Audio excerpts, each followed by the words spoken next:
Yo soy doña Ana, y esto que les voy a contar no lo saqué de un libro, ni me lo inventé para espantar chamacos. Esto pasó de verdad. Le pasó a mi familia, le pasó a mi sangre, le pasó a mi hermano Luciano. Luciano era el menor de todos, callado sí, pero buen muchacho, de esos que nacen con el alma vieja, como si en vez de niño fuera un viejito desde chico. Siempre tenía la mirada como oída, como si viera cosas que uno no. Y no es que fuera tonto, ¿eh? Number era listo, pero diferente. Teníamos unos 13 años sin saber mucho de él. Se fue a trabajar al norte, a Tamaulipas, allá en una empacadora, y pues ya sabrá usted, uno pobre apenas con qué llamar. Pero nos mandaba cartas, no fallaba, y de repente dejó de escribir. A los 6 meses nos hablaron del hospital, que Luciano estaba muy mal, que había tenido un ataque, que su corazón ya no respondía, que lo habían conectado a máquinas, pero que no reaccionaba. Mi mamá no lo pensó. Agarró un costal con ropa, se montó en el camión y se fue. Yo no pude ir por mis hijos, pero me tenía en vela, esperando noticias. Cuando regresó, venía con la cara como ceniza. Se nos fue Ana, me dijo. Mi niño se nos fue.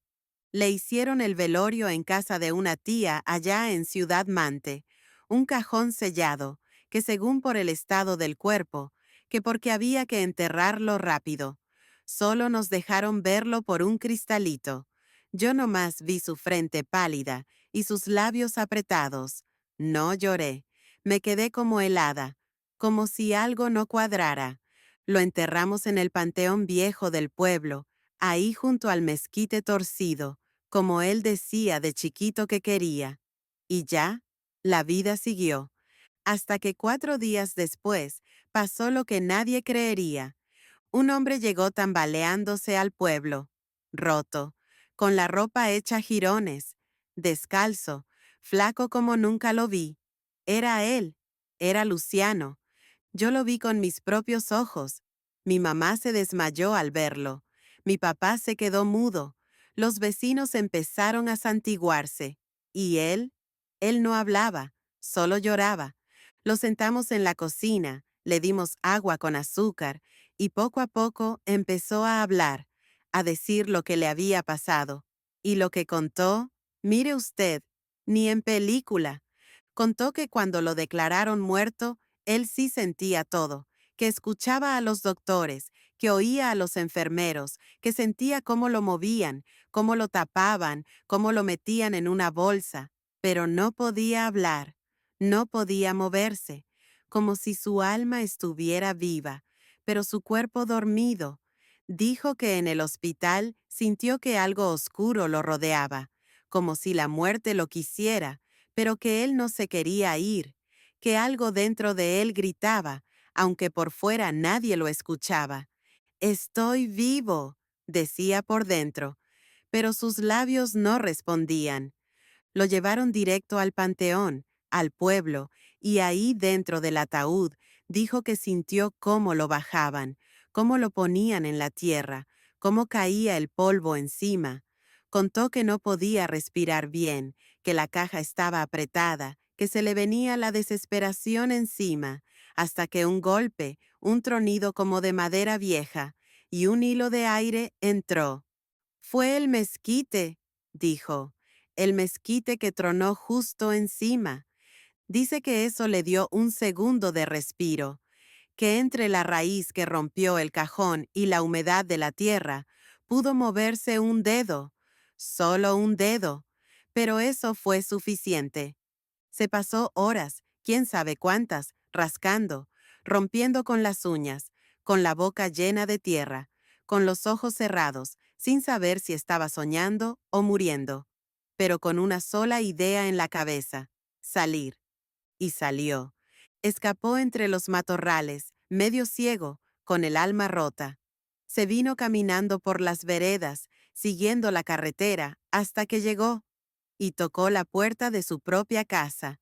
Nosotros no lo podíamos creer, pero ahí estaba, vivo, lleno de tierra, con las manos ensangrentadas, con la cara delgada, pero vivo. Desde entonces, Luciano ya no volvió a ser el mismo. Caminaba más lento, hablaba bajito, y a veces, en las madrugadas, se le veía sentado mirando por la ventana. Decía que la tierra susurra, que una vez que estuviste adentro, nunca la dejas del todo. Y eso no es lo más raro. Lo más raro es que cuando fuimos al panteón a ver la tumba donde lo habíamos enterrado, el cajón estaba ahí, enterrado, cerrado, pero vacío. ¿Le sigo contando lo que pasó después? Porque lo que le pasó a Luciano fue solo el principio. Lo que vino fue todavía más difícil de explicar. Mire, después de que Luciano volvió, el pueblo ya no fue igual. La gente no sabía cómo mirarlo. Unos lo bendecían, otros se persignaban al verlo pasar. Algunos hasta decían que no era él, que era un aparecido, un alma que se metió en su cuerpo. Pero yo lo conocía. Era mi hermano, aunque más callado, más flaco, más raro. Las primeras semanas no hablaba casi nada, comía poco, dormía mal, tenía pesadillas tan fuertes que se despertaba gritando, jadeando como si volviera a estar enterrado. Una vez lo encontramos en el solar, con las manos metidas en la tierra, cavando sin rumbo, como si buscara algo. Decía que la tierra no lo dejaba en paz, que la tierra lo llamaba. Mi mamá se aferraba a él, le leía los salmos, le ponía escapularios, agua bendita, lo llevaba a misa todos los domingos. Aunque él no se quería acercar mucho al altar, decía que sentía frío ahí, aunque estuviera el sol a plomo. El padre Ignacio vino a hablar con él, preocupado, y después de escucharlo una hora entera, encerrado en el cuarto, salió pálido, con la sotana toda mojada de sudor. Ese muchacho volvió, nos dijo, pero no volvió solo. Luciano contaba cosas, cosas que a mí me cuesta repetir sin que se me ponga la piel de gallina. Decía que en la caja no solo había oscuridad, que hubo un momento donde dejó de sentir miedo y empezó a escuchar voces, voces suaves que no se oían con los oídos, que hablaban como desde adentro. Le decían cosas como: ahora ya sabes cómo es el silencio eterno. Faltaba poco, solo un poco más. Los que regresan, regresan distintos. Una noche, mientras lo cuidábamos porque se negaba a dormir solo, nos dijo que había visto a nuestra abuela fallecida. No en sueños, no, despierto, que se le apareció parada en la esquina del cuarto, con el rebozo encima, como cuando íbamos a la feria de San Juan, y que le dijo: te sacaron antes de tiempo, hijo, no era tu hora, pero ya te vieron. Yo me helé, porque mi abuela murió cuando Luciano tenía 4 años. No podía recordarla tan exacta, ni su ropa, ni su voz, pero la describió tal cual, hasta el anillo de San Benito que ella usaba y que fue enterrado con ella. Los animales también empezaron a actuar raro con él. El perro que teníamos desde hacía años, Tigre, que era su compañero fiel, ya no se le acercaba.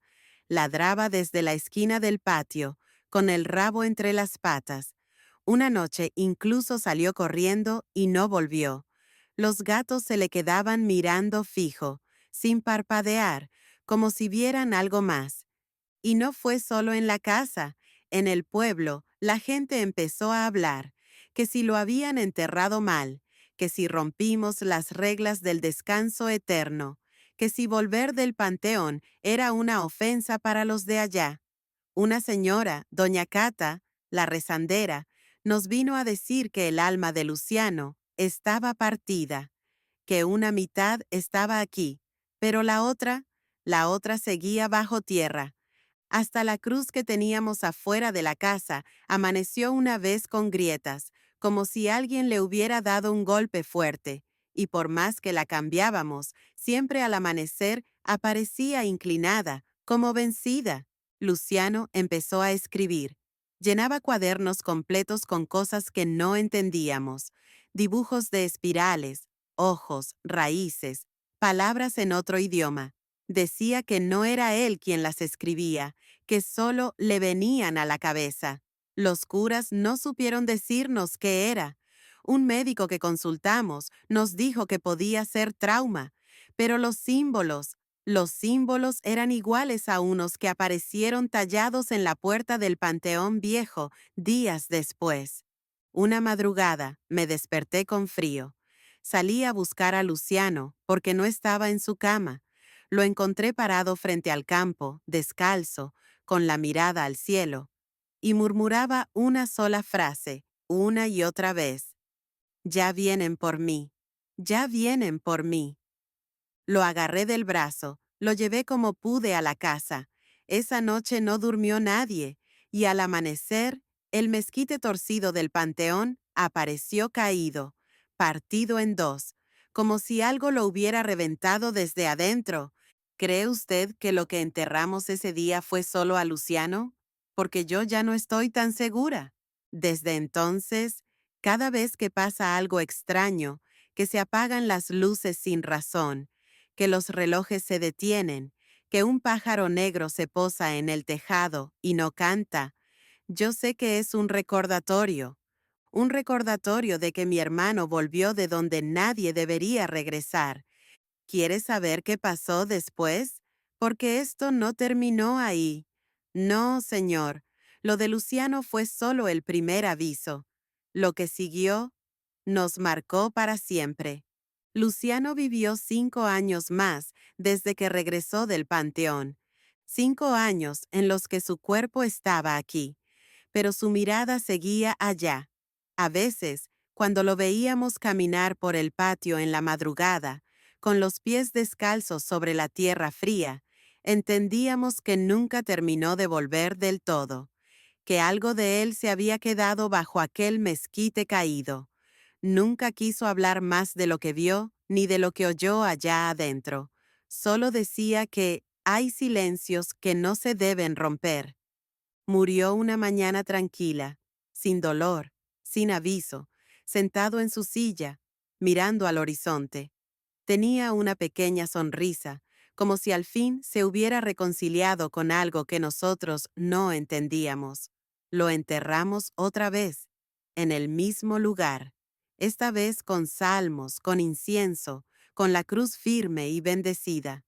Y en su lápida mandamos poner lo que él mismo pidió escribir desde que volvió. No era mi hora, pero la escuché venir.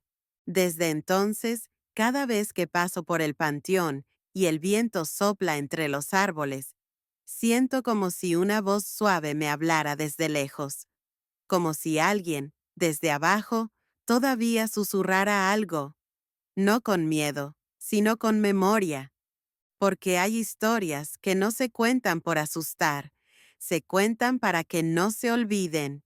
Y esta es una de esas. Yo soy doña Ana, y juro por el nombre de mi madre, que cada palabra que escucharon es verdad.